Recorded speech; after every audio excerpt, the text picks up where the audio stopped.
Assalamualaikum warahmatullahi wabarakatuh. Saya Siti Aisyah dari 11 IPA 1 SMLTGN.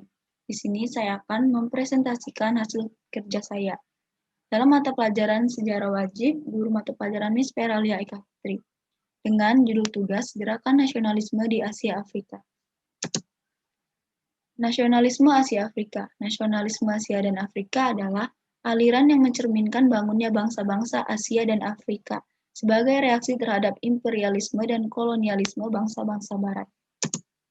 Faktor-faktor pendorong nasionalisme Asia Afrika. Kenangan kejayaan masa lampau, penderitaan dan kesengsaraan akibat imperialisme, timbulnya golongan cendekiawan, kemenangan Jepang atas Rusia pada tahun 1905, masuknya paham-paham baru. Yang pertama yaitu pergerakan nasionalisme di India. Faktor penyebab munculnya nasionalisme India.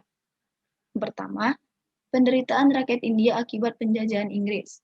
Orang-orang India tidak boleh terlibat dalam pemerintahan, bertambahnya orang-orang India yang terpelajar yang mengenal keadaan Eropa, pertentangan kebudayaan Inggris dengan kebudayaan India yang bernilai tinggi, pemberian status dominion kepada Kanada, kemenangan Jepang terhadap Rusia pada tahun 1905, dan yang terakhir kekuatan pasukan India yang telah terbukti dalam Perang Dunia I. Perlawanan rakyat India kepada penjajah Inggris dibedakan menjadi dua. Yang pertama melalui perjuangan bersenjata. Perlawanan Raja-Raja Maratha di Deccan di antara pemimpin-pemimpinnya yang terkenal bernama Tipu Sahid dan Mysore. Perlawanan Raja-Raja Sikh Punjab pada masa pemerintahan Ranjit Singh, kerajaan Sikh mencapai puncak kejayaan sehingga sangat disegani oleh pemerintah Inggris. Yang kedua, melalui gerakan-gerakan nasional, Brahma Samaj. Tujuan gerakan ini adalah ingin menghilangkan kesan agama Hindu sebagai agama yang bersifat politisme menjadi agama yang bersifat monotisme. Tokoh pelopornya adalah Ram Mohan Roy dan Rabindranath Tagore, seorang pujangga yang pernah mendapat hadiah Nobel. Maaf bila ada penyebutan kata namanya. Yang kedua yaitu Kongres All Indian National Congress 1885.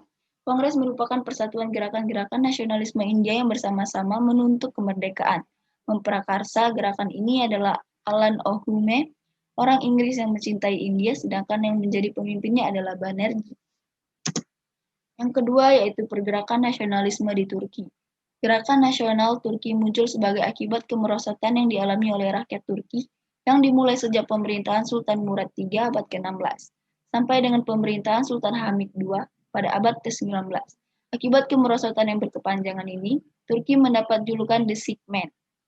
Kemerosotan Turki disebabkan oleh yang pertama, tidak adanya sultan yang bersifat besar dan kuat, merajalelanya intrik-intrik dalam istana, tentang Janisari yang awalnya mendukung kerajaan namun menjadi pemberontak. Munculnya krisis Gezak yang mengakibatkan banyak negara-negara bagian Turki melepaskan diri. Dan yang terakhir, pengaruh revolusi Prancis yang berakibat pada negara-negara bagian melepaskan diri. Yang ketiga, pergerakan nasionalisme di Filipina. Filipina sebelum diduduki oleh Spanyol pernah menjadi daerah kekuasaan Sriwijaya pada abad ke-12 dan Majapahit pada abad ke-14. Bangsa Spanyol pertama kali mendarat di Filipina di bawah pimpinan Ferdinand Magellan pada abad ke-16 yang berencana akan mengelilingi dunia karena ia terbunuh oleh suku Cebu di Filipina dan perjalanannya dilanjutkan oleh Juan Sebastian Elcano. Filipina dijajah oleh Spanyol setelah berhasil mengalahkan bangsa Portugis di bawah Miguel Lopez de Legazpi yang berhasil mendirikan kota Manila tahun 1571. Munculnya gerakan nasionalisme disebabkan oleh satu, keinginan untuk membebaskan diri dari Katolik Roma, tertindasnya rakyat Filipina oleh Spanyol, muncul kaum cendekiawan, terbukanya terusan Suez sehingga mempermudah terhubungnya Asia dan Eropa, munculnya perang kemerdekaan di Meksiko, Amerika Tengah, dan Amerika Selatan yang mengilhami rakyat Filipina untuk meraih kemerdekaan. Selanjutnya, pergerakan nasionalisme di Cina. Munculnya gerakan nasional Cina sebagai akibat dari penindasan pemerintah bangsa Manchu dan kolonialisme bangsa Inggris.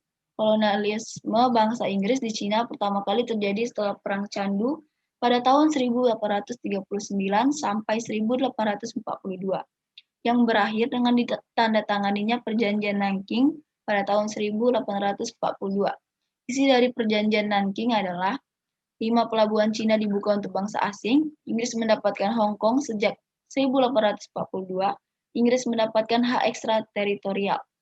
Pergerakan nasional Cina dipelopori oleh Dr. Sun Yat-sen yang disebabkan oleh timbulnya angkatan baru yang berpaham modern, timbulnya nasionalisme rakyat Cina yang menganggap pemerintah Manchu sebagai pemerintah asing yang kolot dan tidak memikirkan nasib rakyat. Dan yang ketiga, terjadinya peristiwa Wuchang Dai pada tanggal 9 Oktober 1910, yaitu meledaknya gudang Mesiu di Wuchang. Pergerakan nasionalisme di Afrika Selatan. Munculnya gerakan nasionalisme di Afrika Selatan bertujuan untuk menghapus sistem apartheid.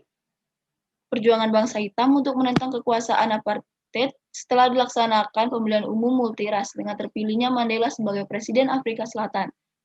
Yang pertama dari bangsa kulit hitam, Nelson Rolihlahla Mandela, 1918 sampai 2013, setelah bebas dari penjara kembali aktif memimpin partai ANC.